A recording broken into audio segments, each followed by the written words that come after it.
நம்முடைய விலையேற்பட்ட ரத்தத்தையே சிந்தி உடன்படிக்கை செய்திருக்கிறார். இந்த உடன்படிக்கையை நான் செய்ய மாட்டேன், நடக்க மாட்டேன்.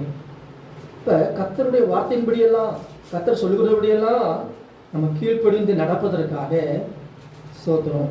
ஆண்டவர் இப்போ பிரமாணங்களை எங்கே எழுதுறாரு அப்படின்னா, அந்த காலத்தில் பழைய ஏற்பாட்டில் ஆண்டவர் பலகையில் எழுதி கொடுத்தார்.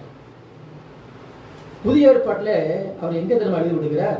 அவர் மனதிலே வைத்து இருதயங்களே எழுதி விடுகிறார். ஆமே, எங்கே எழுதுகிறார்? இருதயங்களிலே.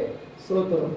எபிரேயர் 8ஆம் அதிகாரம் 10வது வசனத்தை தான் வாசிக்கிறோம். இந்த எபிரேயர் 8:10 அந்த நாட்களுக்கு முன்பு நான் இஸ்ரவேல் குடும்பத்தாரோட பண்ணும் உடன்படிக்கையாவது என்னுடைய பிரமாணங்களை அவருடைய மனதிலே வைத்து அவருடைய இருதயங்களில் அவர்கள் எழுதுவேன். நான் அவர்கள் தேவனாயிருப்பேன், அவர்கள் என் ஜனமாயிருப்பார்கள். அல்லேலூயா. சோத்திரம். அப்போ அதன்படியெல்லாம் நடக்கணுங்கிறதுக்காக ஆண்டவர் புஸ்தகத்தை கூட நீ திறந்து பார்க்கறதுக்கு கூட தேவையில்லைப்பா, உன் இதயத்திலேயே நான் எழுதி வச்சிருக்கிறேன். அல்லேலூயா. ஆமாம், சொல்றேன். ஏன்னா அதன்படியெல்லாம் நடக்கணும். அதான் உடன்படிக்கையினுடைய சாராம்சம்.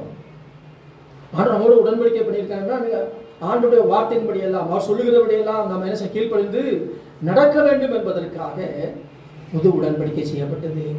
அவருடைய பிரமாணங்களை நம்முடைய இருதயங்களில் எழுதி வச்சிருக்கிறார். அதனால எனக்கு தெரியாது, இந்த சத்தியம் தெரியாதுன்னு யாருமே சொல்ல முடியாது. இப்போ இருதயம் சத்தியமாக எங்கே இருக்குப்போ?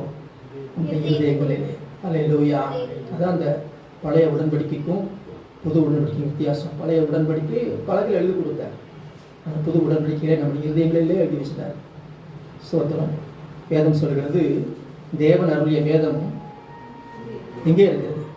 கையில் இருக்கிறதா, பையில் இருக்கிறதா, இருதயத்தில் இருக்கிறதா? இருதயத்தில் இருக்கிறது. சங்கீதம் 37:31 வாசிக்கிறோம். தேவன் அருளிய வேதம் அவன் இருதயத்தில் இருக்கிறது, அவன் நடைகளில் ஒன்றும் தம்மே. தேவன் அருளிய வேதம் எங்க இருக்கணும்? அப்போ இருதயத்தில் இருக்கணும். இருதயத்தில் இருந்தா நடைகளில் ஒன்று என்ன செய்யாது? பிசகாது. அல்லேலூயா. சில பேர் இருப்பாங்க, எங்கே போனாலும் கூட என்ன கொண்டு போவாங்க? பைபிள் கொண்டு போவாங்க. ஆமே.